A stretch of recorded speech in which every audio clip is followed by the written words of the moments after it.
there, I'm Dr. Juliet and I'm the Medical Director of Barbados Fertility Centre. And we've made this video today really to answer some of the questions perhaps that our patients have on the coronavirus, or COVID19 as it's correctly known.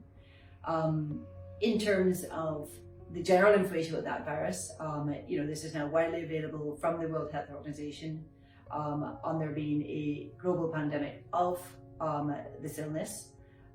Thankfully, the majority of patients are going to be mild and, importantly, are going to make a full recovery.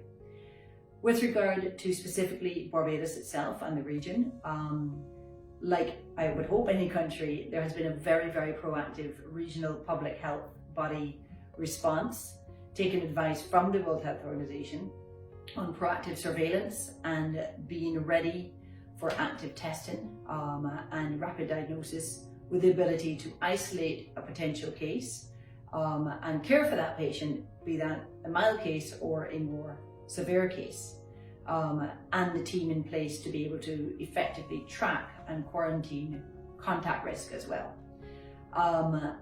In addition to that, there's been obviously a huge part of this that is about public awareness about the condition, about the importance of taking preventive steps and the symptoms to be looking out for. I think that thankfully Barbados has now been very much proactively screening air and sea ports now for weeks. We're very happy that there has not been any cases of coronavirus on island through that course. And I think that importantly, the regional entities of the Pan American Health Organization, PAHO and CARFA for testing have been working incredibly closely with local authorities on being ready. And I think on the local front, that proactive screen has been in place for some time. The isolation units and care facilities have been identified and are immediately available in the event that there is a case, with the team available to carry out what are really important next steps to actively screen contacts and limit any spread and mitigate any risk to the rest of the population. Obviously, as a patient and a patient undergoing fertility treatment, it is important that there are a few bits of information that we can draw and conclusions we can draw from countries where this has had large outbreaks.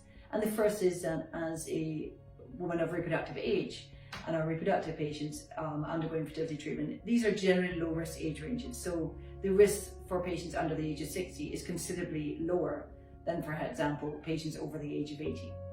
One of the worries is always, well, does a condition present differently in a pregnant patient versus a patient who is in the general population at a certain age?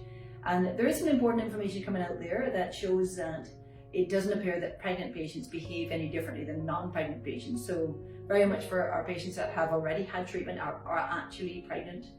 This is reassuring.